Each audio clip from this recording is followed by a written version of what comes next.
Welcome to lesson 1.1, functions, domain, and range. I have put a bunch of terms on the left side of my page here. You could be in the top of your notebook at page number 5, lesson 1.1, and you can draw what we have here. Basically, we have a machine. It's a relation machine, and we're going to learn the difference between a relation and a function. We're going to learn the difference between domain and range, and we're going to relate those terms to input and output. Well, in the world of math and science, there are relationships between a number of different things, and often we try to represent them, we try to model them using an equation. So we're going to be talking about numbers and equations with in terms of our functions and relations here. And basically what we want to find out is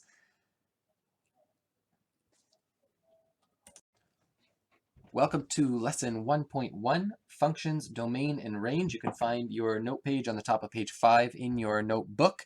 And you can go ahead and draw the relation or function machine that I've drawn here. It's pretty much the same as the one on the front cover of your notebook. And I've written a couple of our terms here as well. The word relation, function, domain, range, input, output. And our goal at the beginning of this lesson is to develop a general understanding of these terms. So mathematicians and scientists are always trying to find connections. They're trying to find relationships in the world around us and things that happen. And in that way, they can model certain events using numbers and equations. So the goal is to find something predictable among the input and the output values for scientists, economists, anyone doing research, okay? So what we're going to do is we're going to look at this machine that we have here, and I'm going to put in a value. I'm going to put in the number 1, okay? It's going in. This is our input, okay? So if you're adding details to the chart and you want some notes, we can just put that this is input, and then obviously what we're going to get out is the output, okay? So I'm going to put in the number 1, and ting, it pops out a number 2. All right, that's great. There's definitely a relation here. I put something in and something comes out. So something is happening here. There's a relation. I'm not sure what it is, but let's see if I can put in another number. And I put in number 2. When I put in number 2, ding, I get out number 4. Okay, something seems to be happening here. Well, let's put in number 1 again. I put in number 1 again, and I'm going to get a 5. That's a little bit different. What if I put in number 1 again? Ding! I'm going to get a 6. Okay, there's nothing really predictable here. I've put in 1 3 times, and I've gotten a 2, a 5, and a 6. So there's nothing really to work with here as far as modeling based on a function or a math equation. So let's try this again. I'm going to do it a little bit differently. We're going to put in that 1, and bing, we get a 2. We're going to put in that 2, and ding, we get a 4. I'm going to try to put in a 3. Ding, I got a 6. Okay, now we're seeing something that's a little bit more predictable. What would you say if I put in a 4? What would you expect to come out of this relation machine? Yeah, I'm going to get an 8. So now we have something really predictable. It turns out that whatever I'm putting in is getting doubled and getting passed out. Okay, so this is something that's predictable. If it's predictable and every time I put in a 1, I get a 2, and every time I put in a 2, I get a 4, and every time I put a 3 in, I get a 6, then we can call this a function. As long as the values from the input map to only one output, it's considered a function. Okay, let's look at this a different way. I'm going to draw some domain and range bubbles. Maybe we'll describe those terms first. When you're dealing with a function, so now we know enough, I can call this my function machine. We've got a function in here, and it's doing something to all the numbers that we put in, okay? We use the terminology or the symbolism f of x. That means when you put in an input, which are always called x, when I put in a value for x, x could be 1, or x could be 2, or x could be 3, or x could be 4 in this case. Whenever I put those in, my function is going to do something to x. Okay, the function is called f, It's going to do something to x, and it puts out the output value. Now, when we're graphing things, you've probably seen this before, we think of things in terms of x and y. X is the values that we put in, and y is the value that comes out. And let's say we put in a 1 and we got out a 2. Then we would say we put in an x value of 1 and we got out a 2. So that goes right there. It has a corresponding coordinates of x, y. Okay, it has a physical location on the coordinate plane, but it also can be represented by coordinates x, y. That's the input and the output. And we could plot other ones. If we put in a 2 for x, we get out a 4 for y. So now we've got 2, 4. It's up here, and it can be represented by the coordinates 2, 4. Now the reason I'm drawing this is to show you that typically we speak about x and y, and that's true when we're graphing things. We'll still do that when we're plotting points. You have an x-axis and a y-axis and an x-coordinate and a y-coordinate. But when we are talking about outputs of a function, the x goes in and f of x comes out. This literally means the value of the function at x. So the value of the function at 1 is 2. The value of the function at 4 is 8. Okay? A little bit of terminology for us there. So now what do we have? We have input, we have output, we have function, we have relation. We'll write down definitions for these specifically in just a minute. We're missing domain and range. Any value that is being put into the function comes from the domain. Okay? That's any value that is going in or could go in. Right now, I only have the numbers 1, 2, 3, and 4 going in. So that's our domain. 1, 2, 3, and 4 are all part of the domain, or they make up the domain. Range is the set of values that can come out of the function. So right now, if the only numbers I'm putting in are 1, 2, 3, and 4, then the only values I could possibly get out is 2, 4, 6, and 8. Okay? And our function, by the way, is 2x, if we haven't figured it out. So here we have input and domain and x.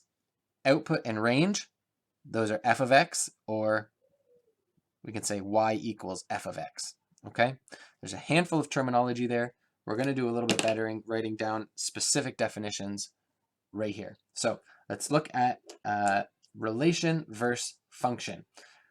Basically, I'm going to draw a domain and a range. Ready? Here we go.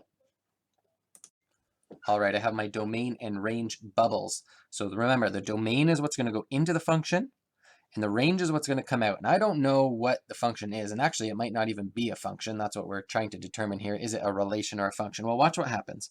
1 maps to 2. Whenever I put in 1, it maps to 2. Okay? Whenever I put a 2 in, 2 maps to 6.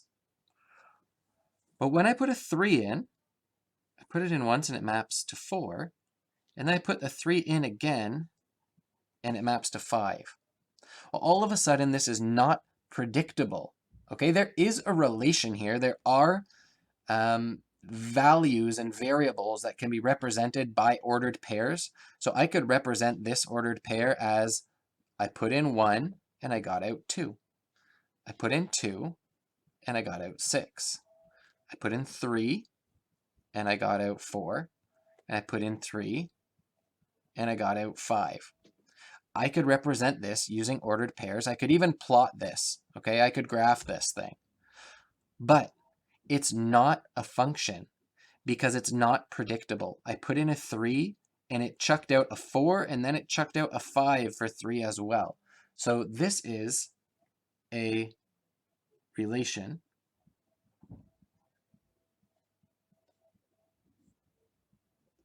It is not a function, okay? I'm going to put a little definition right here as well.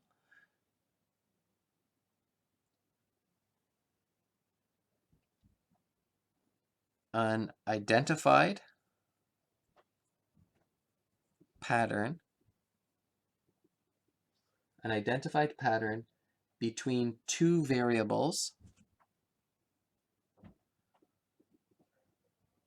an identified pattern between two variables that can be represented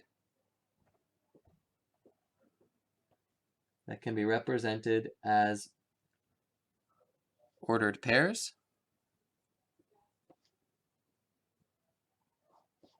a table of values,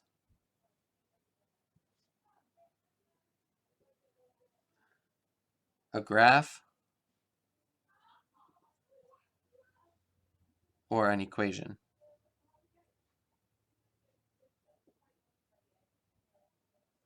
Okay, let's draw another set.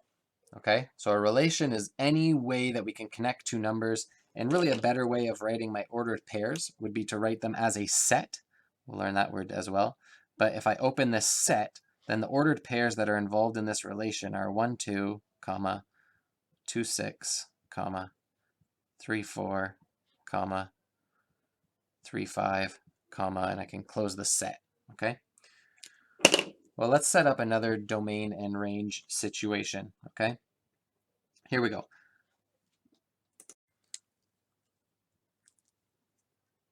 And in this situation, in the domain, I have 1, 2, 3, and 4.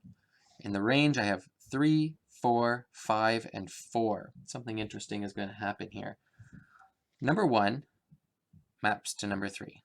I put number 1 into the relation machine, I get out a 3.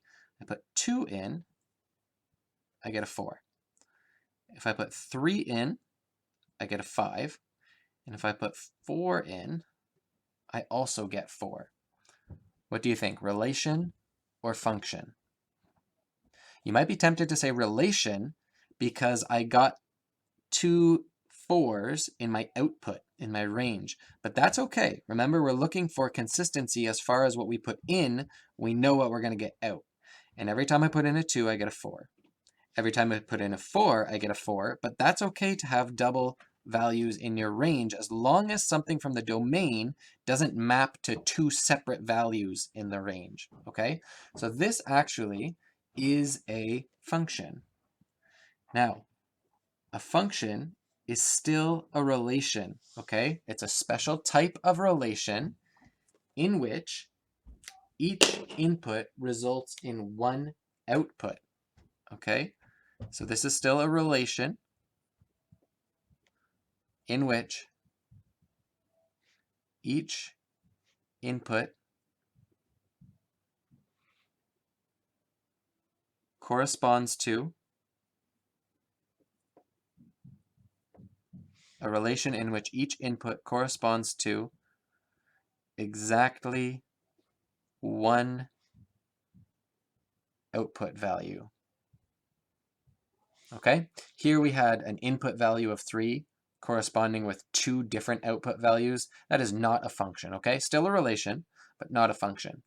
This one down here is pretty simplistic, but every value from the domain maps to one value in the range. That is a special type of relation called a function, and we could list the set of ordered pairs that are involved in this relation. 1, 2, 2, 6, 3, 4, and 3, 5. Oops, that is not right. I just copied it from above. Sorry. Those are 1, 3, 2, 4, 3, 5, and 4, 4.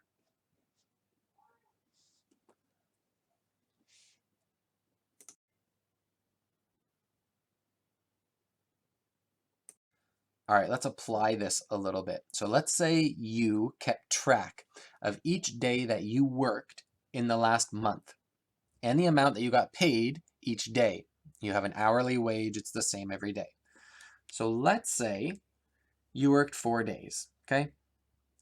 And let's say one of the days you worked 4 hours, one of the days you worked 5 hours, one of the days you worked 8 hours, and one of the days you worked 10 hours. would you expect some 4-hour days to map to $60 and some 4-hour days to map to $70? No. You'd expect that every 4-hour day would map to the same value. Let's say $80.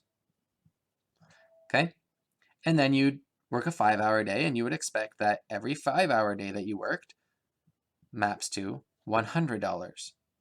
Now, I said originally that you worked only 4 days, but let's say this is the domain, okay?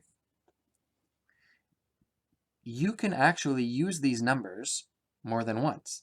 You could work in a month 5 days at 4 hours and 3 days at 8 hours. But still, every time you did that, you would expect it to map to the same value, okay? This is an example of a function. Let's take a similar situation. Let's say now that it's not just you keeping track, but let's say you and 9 of your friends. So 10 people are now keeping track of the number of weeks that they worked and the amount of money that they earned. So you have some friends that worked for 4 weeks, and you have some friends that worked for 6 weeks, and you have some friends that worked for 10 weeks. Let's say it's a summer job. Would you expect that everybody who worked 4 weeks in the summer earned the exact same amount of money?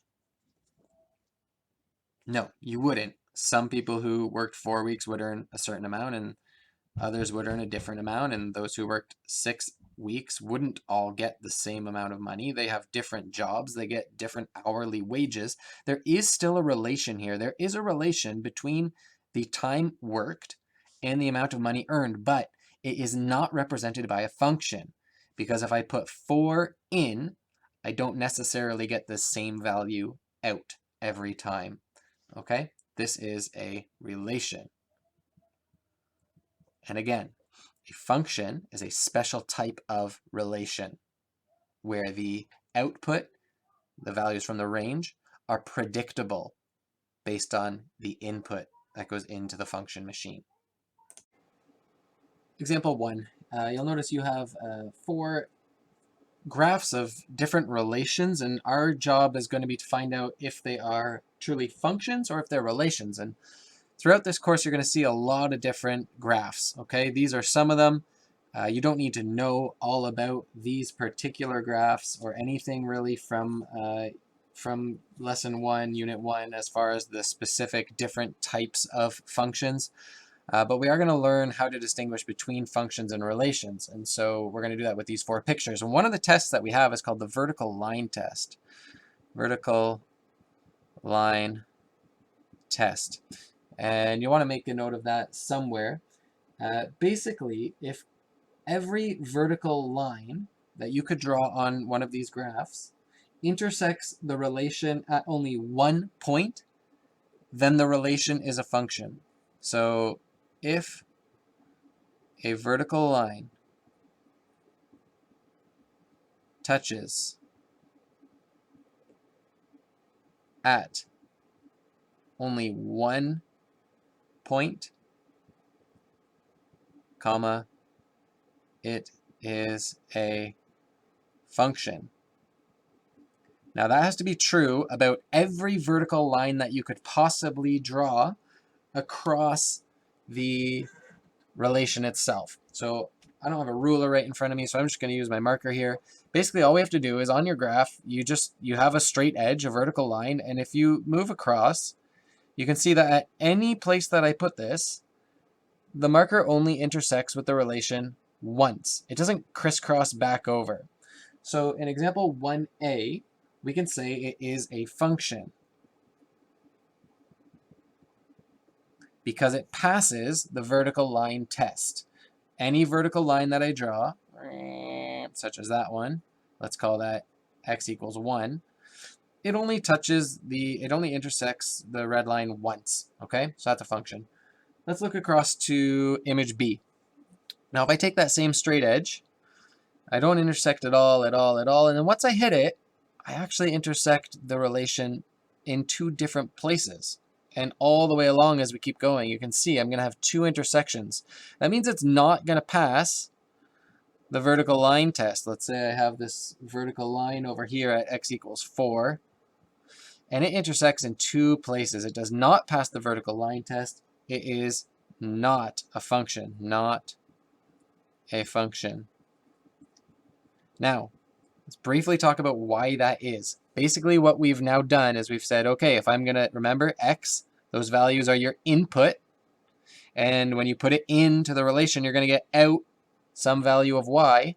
And basically what we've just determined is that when we put x equals 4 into this thing, we might get this value right here, or we might get this value up here. Therefore, it's not consistent, it's not predictable, it's not a function. Okay, I need to get just for every input, I have to have one specific, one unique output, and that doesn't happen here. All right, let's head down to image 3. Your best guess, what is that? Function or not a function? Well, does it pass the vertical line test? Yeah, you know, it gets steeper and steeper and steeper as we go down, but actually this will, as it moves down, it will always be moving out, which means if I draw a vertical line anywhere, even though it looks like I might be able to do it, you know, in a way that it stays right on the line, it's not true. The vertical line will only touch it once, no matter where I draw this thing. So image C is a function. D, hopefully you get the hang of this by now. D is clearly not a function. It's a pretty circle, but a circle, though it is a relation, and you can actually write an equation for a circle. You can write an equation for this guy here as well, okay? It is not a function. Remember, a relation can be represented by coordinates, by points on a grid, okay? I can write, you know, an x, y for every point on this red circle, and I can actually represent it with an equation as well. But it is not a function, and easy way to say it, it doesn't pass the vertical line test. If I draw any vertical line, I'm going to pass through this thing twice, okay? So there's the vertical line test for determining whether a relation is a function. At the bottom of page 6, you have a little bit of room for notes. We've already established that you can graph a function and you can graph a relation. We've also established that you can represent the ordered pairs using coordinates x and y. So here, if we had, that means the x corresponds to the y. You put in the x, you get the y, okay? Input, output. What that also means is that the x comes from the domain and the y is part of the range, okay? So the x values are the set of values that constitute the domain. That's the set of first coordinates of the ordered pairs in a relation. And the range is the set of the second coordinates of the pairs within a relation. So if we had a relation that looked like this, and I'm just going to make up some things here, real complicated. So this is our set of ordered pairs that constitutes our relation. The domain, in this case, are all of the values that come from the first coordinate in the ordered pairs. So the domain is x, x2, and x3. And the range then, the output, is all the values that come out when you put in an x, and that's the y values, the second piece of each coordinate, okay? So that's y, y2, and y3. So that's just another quick little way to explain domain and range, okay? And hopefully you're getting a pretty good idea of that. Let's go ahead and apply that in example 2.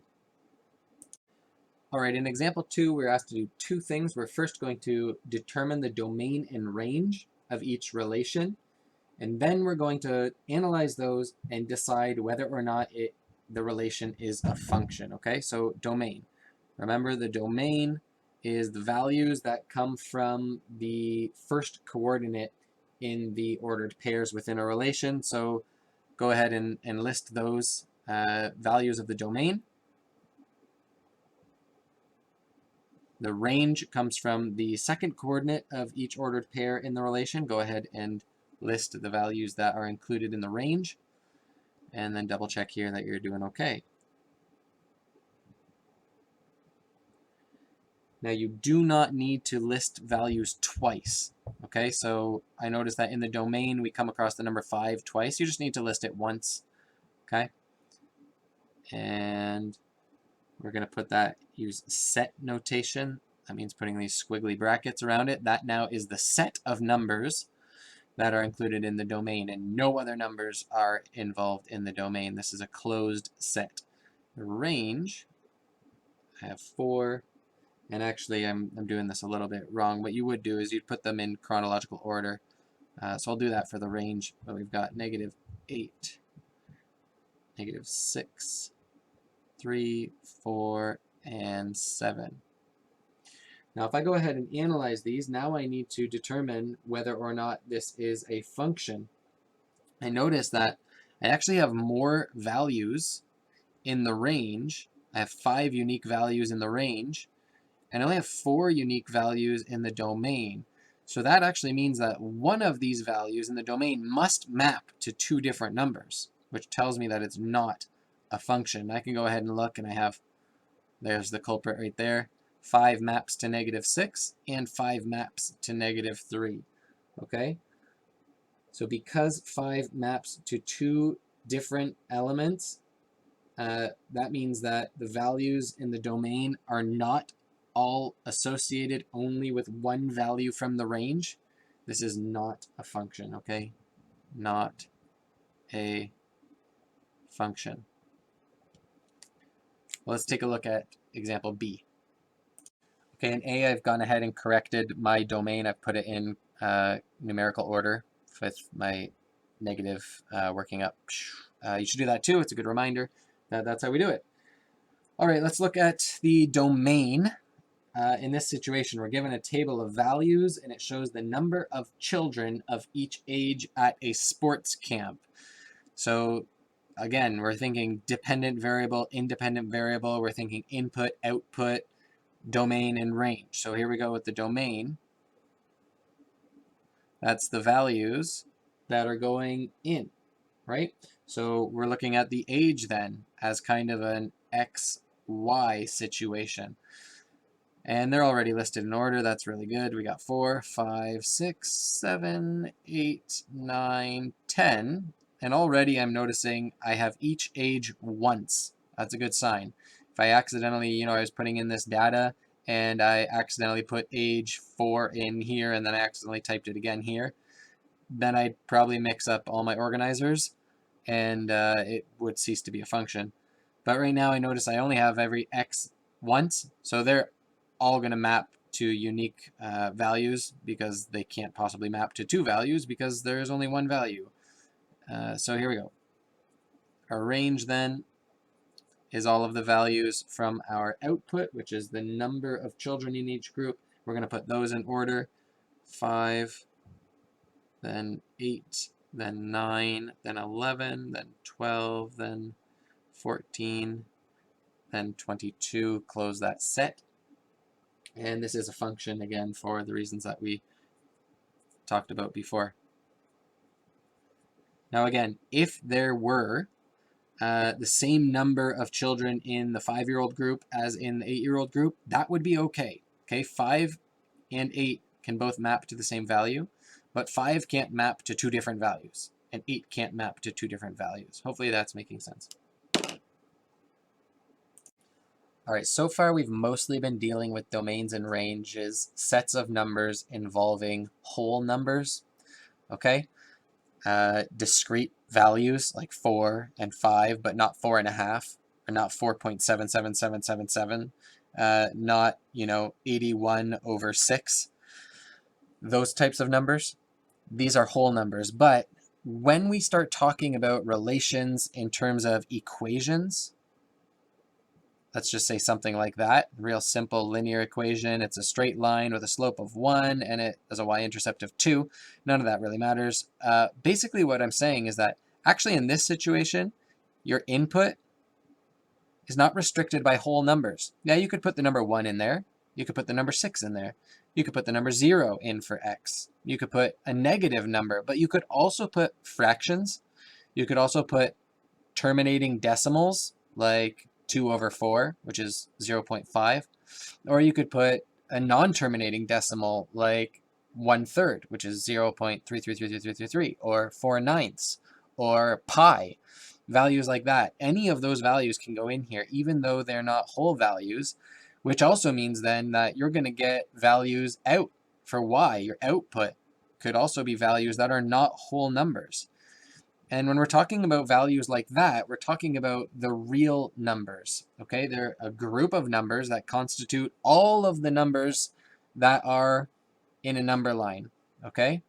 They include all the positives, 0, all the negatives, but also includes all the fractions. It includes terminating decimals and non-terminating decimals, okay? So what isn't a real number? Well, this is not a real number, okay? You cannot take the square root of a negative number. There's no such thing. There's no value that you can multiply by itself to get a negative number. So the square root of -1 is actually a really cool one. It's called an imaginary number. Basically, all you need to know is that that's not a real number, okay? The real numbers, again, are whole numbers, the integers, decimals, terminating decimals, non-terminating decimals, anything that can be expressed as a fraction is part of the real number system, okay? And that's what we're going to be talking about with domain and range. We're going to be using symbolism like this. X belongs to the set of real numbers, okay? But we'll get into that in example 3. So in example 3, we're going to be doing exactly that. We're going to be given a relation. We're going to have to, in the form of an equation, determine the domain and range, and then draw a sketch. So I'm going to determine the domain and range here.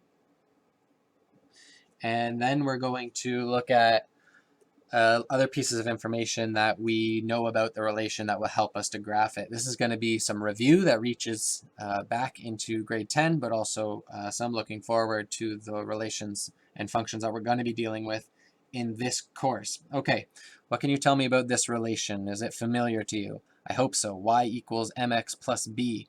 That's a straight line, so we call this a linear relation. And a linear relation, you know, it kind of goes across or whatever. It's not a vertical line, this one in particular, and it's not a horizontal line. So it actually goes up and down forever, and it goes left and right forever, and there are no restrictions on it. No restrictions means I can put in any real number for x, okay? No restrictions on the domain. X belongs to the set of real numbers, okay? Let's make a little literal note of what that's actually saying, just so that we can remember. This is x belongs to, or belonging to, the set of real numbers. X belongs to the set of real numbers. You could also say the domain is all real numbers. That's a different way to say the same thing, okay? Now, if I can put anything into this, then I can really get anything out of this, okay? So y is the output. Remember, the domain corresponds with the x values, the first coordinate within the ordered pairs, and the range corresponds to the y values, the second coordinate within the ordered pairs. So y also belongs to the set of real numbers. There are no restrictions on a linear equation of this type, okay? And a quick sketch. Let's see, we know it's linear, and we're pretty good at drawing linear equations, I should hope, by now. Basically, we know that the y-intercept is -5.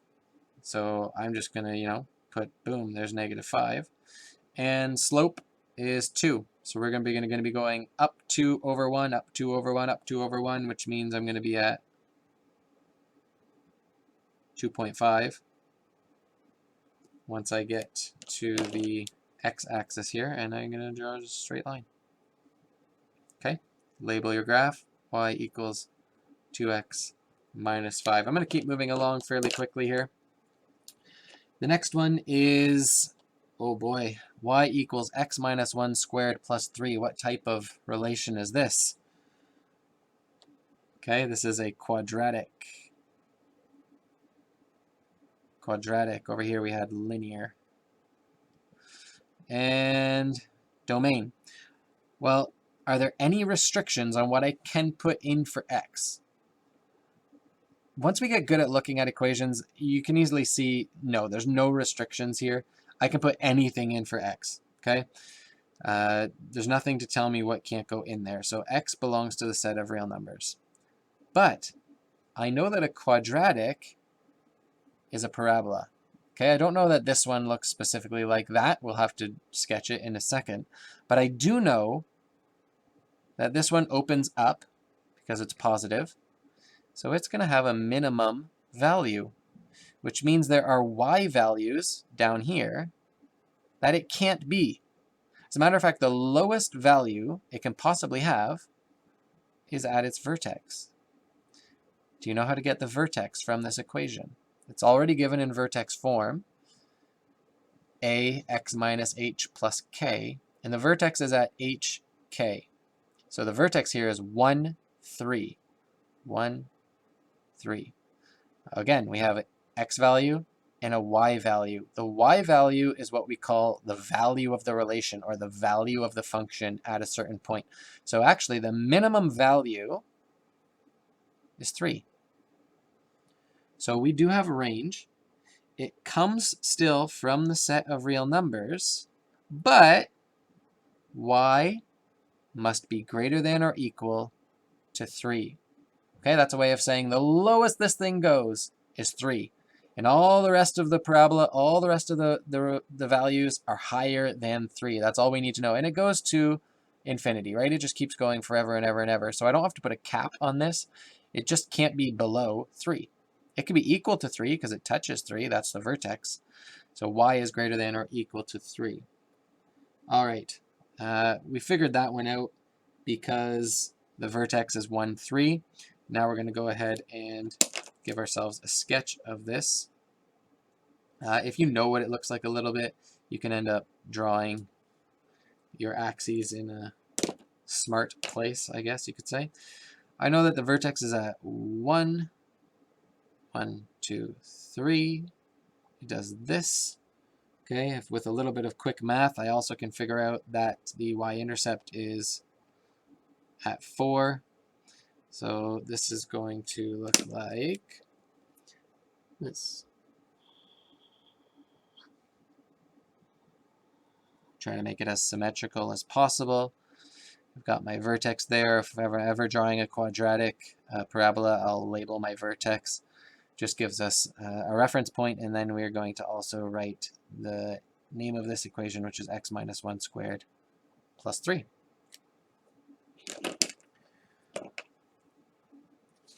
All right, looking on. In 3C, you have a type of relation you probably haven't seen before. This is called a rational function. You don't need to know that. But one thing you do need to see is that the independent variable x is now in the denominator, okay? Now, something that we need to know is that division by 0 is undefined. What does that mean? Well, if I divide something by 0, it ceases to be a value, okay? It's undefined, it's not a thing, okay? It's not even an imaginary number, it's just not anything at all. You can't do it, okay? You can do 0 over 7. That means how many sevenths do you have? 0, okay, that's 0. That's a real number. But you can't have 7 zeroths, okay? You can't take 7 and divide it by 0. This is undefined. So anytime we have that, our function can't exist at that place. So what does that mean? If we have x in the denominator, we need to make sure that this denominator does not equal 0. And wherever it does equal 0, that's a restriction on the domain. So this time is the first time we're coming up to a restriction on the domain. Okay? Therefore, division by 0 is undefined. Therefore, the denominator x plus 3 cannot be 0. Well, that's great. X plus 3 can't be 0, but when we're talking about domain, we don't really care about x plus 3. We care about x. What can x not be? Well, let's do some algebra on this. X plus 3 can't be 0. I want x by itself. Subtract 3 from both sides. X cannot equal, negative 3. And there we have the restriction on the domain for this rational function. X can be any other value in the whole world, and this will work out one way or another, but x cannot be negative 3 because negative 3 plus 3 is 0. Okay? This is how we figure that out. Just take the denominator, say it can't be 0, add and subtract from each side, or multiply and divide from each side, or whatever you need to do to get the variable by itself, and you get x can't be negative 3. Okay, so let's write our domain. Domain then is x belongs to the set of real numbers, but x cannot be negative 3. Okay? Now, remember, the range is determined by all of the outputs, anything that can come out when you put in something for x. And we're going to be putting in anything we want for x except x equals negative 3. Okay? So we're going to find out what value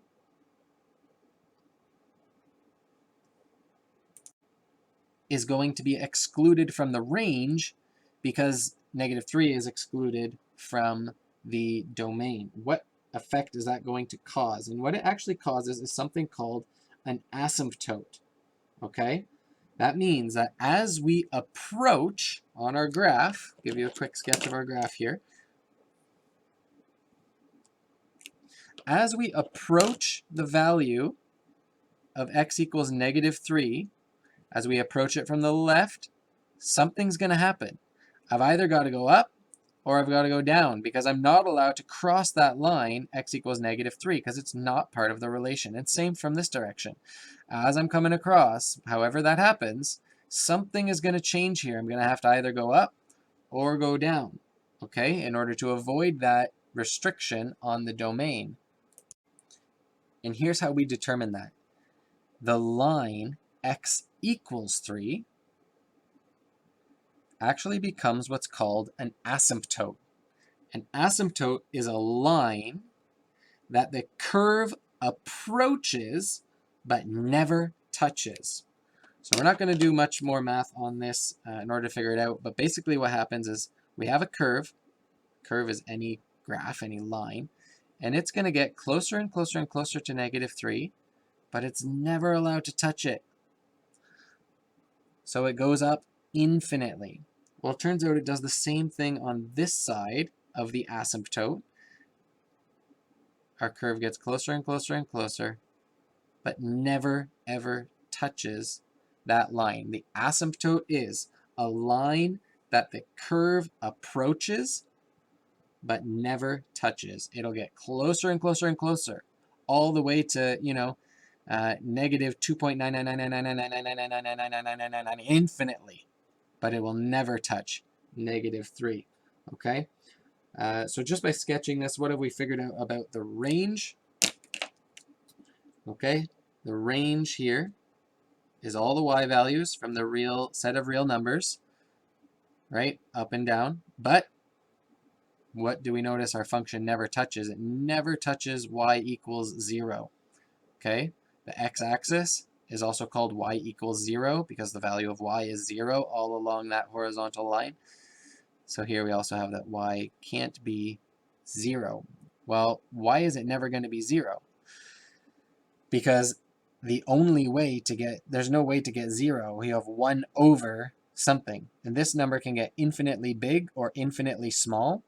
If the denominator gets infinitely big, then the value of the whole function gets closer and closer and closer to 0, but it never actually touches 0 because it's always 1 over something. It's never 0. And it can get infinitely big going up as we approach negative 3 because that would mean the denominator is getting closer and closer and closer to 0. The denominator is getting smaller and smaller and smaller and smaller and smaller, which means the whole function, the whole fraction, is getting bigger and bigger and bigger and bigger, because you'd have 1 over an infinitely small decimal, and 1 looks massive in comparison to an infinitely small decimal, assuming this were getting closer and closer to 0. Anyway, that's probably a lot of information that you don't necessarily need. All we needed right now is to be able to determine that this is a function, but that the domain is restricted by the variable being in the denominator. And if the domain is restricted, then that means there's a value of y that's going to be restricted as well, because it's going to correspond with a value from the coordinates correspond, right? The relation given to us in example 3D should look a bit familiar from grade 10 math. It is the equation of a circle. We have x squared plus y squared equals 36. And the standard equation for a circle is x squared plus y squared equals r squared, which tells us that the radius of this is, if 36 is r squared, then r is the square root of 36, which is 6. Okay?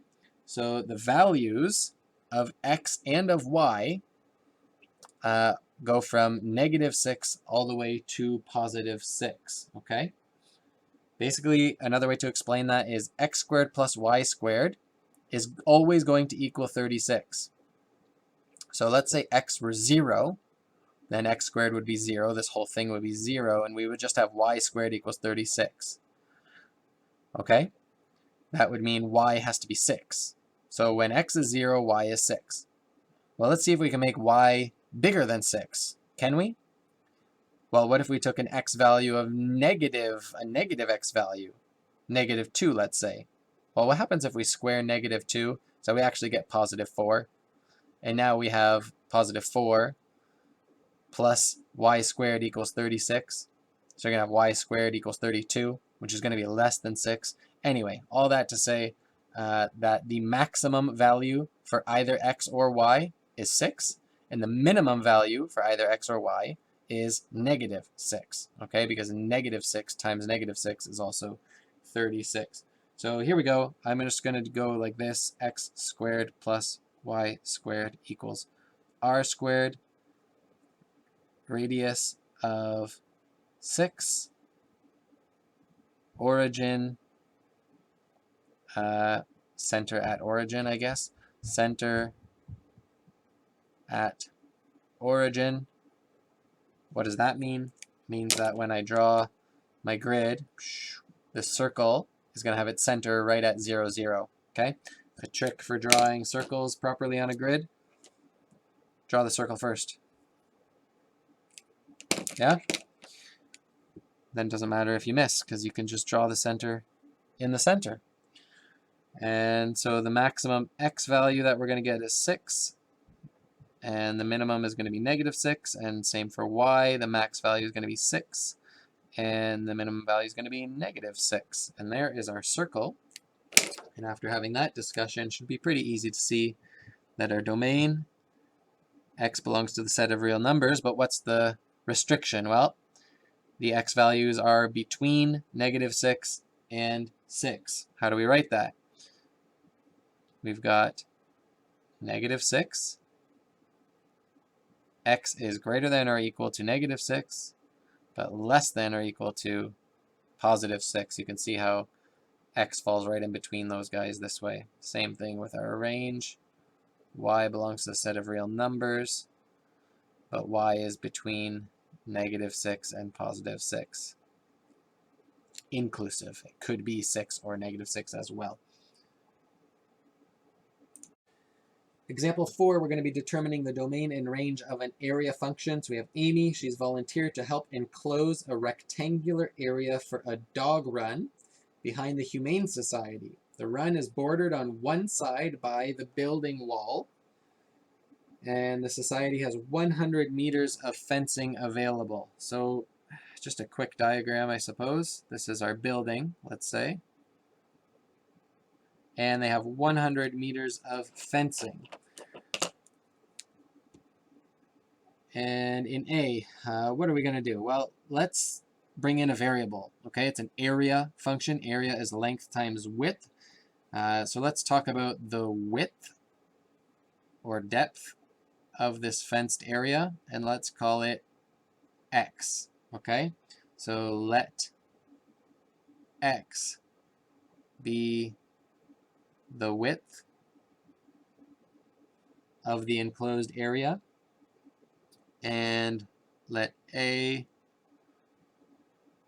be the area of the enclosed area. That's easy.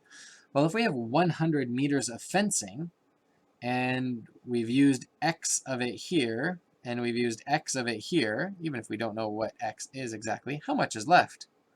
Well, we started with 100, and we've used 2x, okay? And that makes sure it's a rectangle as well, with this side being the same as that side. So what do we have for area? Here's how we write functions. Area is going to vary with respect to x, okay? A long, skinny rectangle might have this same perimeter, might need the same amount of fencing as a deep, fat rectangle, but this one has greater area, okay? So area actually changes as the side lengths change. So we have area with respect to x is how we say that.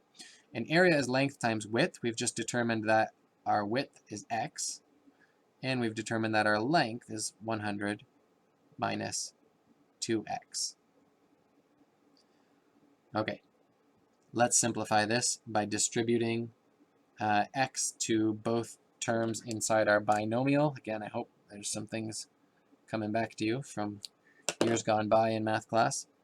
So we have 100x minus 2x squared. Let's rearrange that so that it's in descending orders of x. 2x squared plus 100, negative 2x squared plus 100. So that's a simplified expression for the area that we're enclosing here, area with respect to x. And in B, what do we ask to do in B? Determine the domain and range for the area function. Well, I mean, there has to be some width, right? You can't have a width of 0 because then area would be 0 and there wouldn't be any area at all. So we know that x must be greater than 0, okay? Anything else that we know? Well, we only have 100 feet of fencing, and we have 2 side lengths. So if they were both 50, we would, two things, we'd use up the whole fence length, and we still wouldn't have any area. So we know that x must be less than 50. If x is somewhere between 0 and 50, then we have some area. It might not be the best area for dogs, but at any rate, here we go. We have, and it can be decimals, fractions, whole numbers, not whole numbers, whatever. So it's going to come from the set of real numbers, but it's going to be in between 0 and 50, exclusive, right? We didn't use less than or equal to, we just used less than. It's got to be in between 0 and 50, can't be 0, can't be 50, all right? Well, now, what about the area? The way that we would, so the range values is the area that actually comes out, okay? Right, our input is x, our output is the actual area.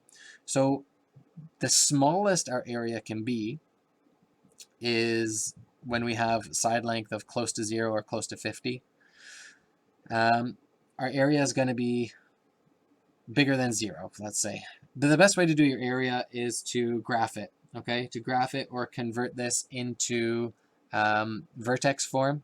But basically what we know is that if this thing is a quadratic, which it is, it's negative 2x to the power of 2, it's going to look, the graph of it is going to look something like this, okay? And we know it has a value of 0 when x is 0 and when x is 50. What does that tell us? Well, it tells us that its maximum value is going to happen right in between. The maximum value, because it's a parabola, and parabolas are symmetrical, and the vertex happens right at the axis of symmetry on the parabola, but the x-coordinate of this point is 25. And we just need to find the y value of that point, which was actually the area with respect to x at 25. And we'll just do that really quickly algebraically. So to determine range,